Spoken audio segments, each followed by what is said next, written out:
ನಮಸ್ಕಾರ ವೀಕ್ಷಕರೇ, 2026 C E T exam ಕೂಡ ಬರೆದಿದ್ದೀರಿ. ರಿಸಲ್ಟ್ ಕೂಡ ಬಂದಿದೆ. ಆಪ್ಷನ್ ಎಂಟ್ರಿ ಕೂಡ ಮಾಡಿದ್ದೀರಿ.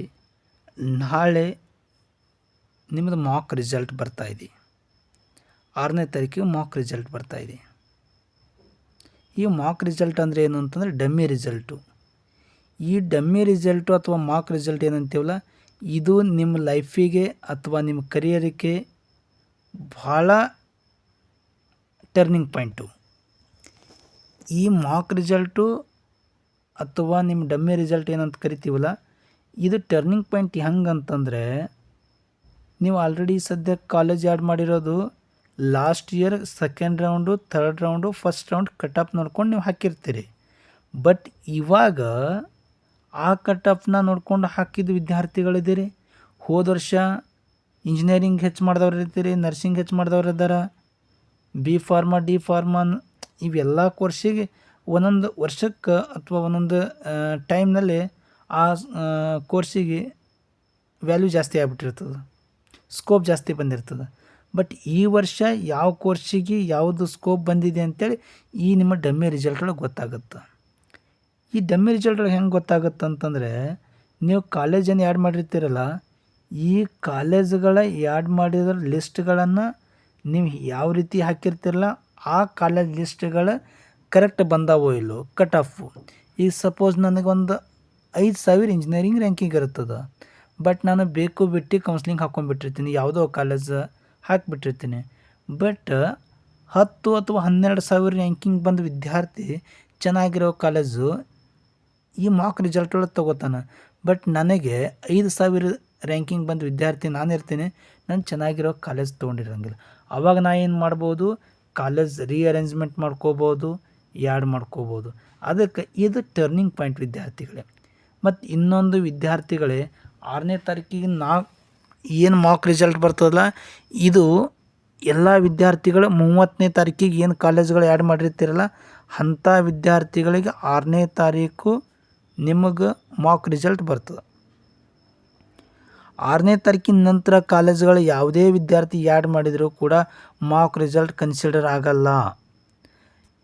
ಇವಾಗ ನಿಮಗೆ 6ನೇ ತಾರೀಕಿಂದು ರಿಸಲ್ಟ್ ನೋಡಿಕೊಂಡು 6ನೇ ತಾರೀಕಿನ ನಂತರ 9ನೇ ತಾರೀಕಿನ ಒಳಗಡೆ ಮತ್ತೆ ನೀವು ಕಾಲೇಜ್ಗಳು ಆ್ಯಡ್ ಮಾಡ್ಕೋಬೋದು, ಡೆಲೀಟ್ ಮಾಡ್ಬೋದು, ರೀಅರೇಂಜ್ಮೆಂಟ್ ಮಾಡ್ಕೋಬೋದು.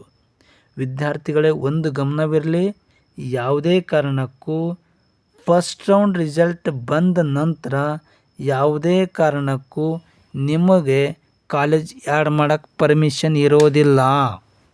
ಅರ್ಥ ಮಾಡ್ಕೊಳ್ರಿ ವಿದ್ಯಾರ್ಥಿಗಳೇ. ಯಾವುದೇ ವಿದ್ಯಾರ್ಥಿಗೆ 9ನೇ ತಾರೀಕಿಗೆ ಶೆಡ್ಯೂಲ್ ಪ್ರಕಾರ ನಮಗೆ KE ಕೊಟ್ಟಿದ್ದ ಪ್ರಕಾರ ನೋಡಿದ್ರೆ 9ನೇ ತಾರೀಕಿಗೆ ಲಾಸ್ಟ್ ಡೇಟು ನಿಮ್ಮ ಕಾಲೇಜ್ ಆ್ಯಡ್ ಮಾಡೋಕ್ಕೆ. ಅದರ ನಂತರ ಯಾವುದೇ ಕಾರಣಕ್ಕೂ ಕಾಲೇಜ್ ಆ್ಯಡ್ ಮಾಡೋಕ್ಕೆ ಪರ್ಮಿಷನ್ ಇಲ್ಲ. ಸಪೋಸ್ ಆ ಡೇಟ್ ಎಕ್ಸ್ಟೆಂಡ್ ಮಾಡಿದ್ರೆ ಮಾಡಬಹುದು, ಬಟ್ ಎಲ್ಲ ಡೇಟ್ ಎಕ್ಸ್ಟೆಂಡ್ ಮಾಡ್ತಾರಂತೆ ತಿಳ್ಕೊಳಕ್ಕೆ ಹೋಗಬೇಡಿ. ದಯವಿಟ್ಟು ವಿದ್ಯಾರ್ಥಿಗಳ ಗಮನಕ್ಕೆ, ಪಾಲಕರ ಗಮನಕ್ಕೂ ಕೂಡ ಯಾವುದೇ ಕಾರಣಕ್ಕೂ ಡೇಟ್ ಎಕ್ಸ್ಟೆಂಡ್ ಆಗುತ್ತಂತೇಳಿ ವಿಚಾರ ಮಾಡೋಕ್ಕೆ ಹೋಗಬೇಡ್ರಿ. ಡೇಟ್ ಎಕ್ಸ್ಟೆಂಡ್ ಆಯಿತು ಅಂತಂದ್ರೆ ನಿಮಗೂ ಒಳ್ಳೆಯದು, ನಮಗೂ ಒಳ್ಳೆಯದು, ಎಲ್ಲರಿಗೂ ಒಳ್ಳೆಯದು. ಬಟ್ ಆಗದೇ ಇದ್ದರೆ ಸಮಸ್ಯೆ. ಅದಕ್ಕೋಸ್ಕರ 9ನೇ ತಾರೀಕಿನ ಒಳಗಡೆ ಎಲ್ಲ ವಿದ್ಯಾರ್ಥಿಗಳು ತಮಗೆ ಬೇಕಾಗಿರೋ ಕಾಲೇಜು ಲಿಸ್ಟ್ ಮಾಡಿಟ್ಕೊಂಡಿರ್ತೀರಿ, ಹೋಮ್ವರ್ಕ್ ಮಾಡಿರ್ತೀರಿ. ಅಂತಂದರೆ ವೈಟ್ ಪೇಪರ್ ಮೇಲೆ ನೀವೇನಾದರೂ ಬರ್ಕೊಂಡಿರ್ತೀರಲ್ಲ, ನಾನು ನಿಮಗೆ ಆಲ್ರೆಡಿ ಹೇಳಿದ್ದೀನಿ ನಾನು ನಿಮಗೆ, ಯಾವುದೇ ವಿದ್ಯಾರ್ಥಿ ಕಾಲೇಜ್ ಆಪ್ಷನ್ ಎಂಟ್ರಿ ಮಾಡಬೇಕಾದ್ರೆ ಡೈರೆಕ್ಟ್ ಸೈಬರ್ ಸೆಂಟರ್ ಮುಂದೆ ಹೋಗಿ ಕುಂಡ್ರಬಾರ್ದು.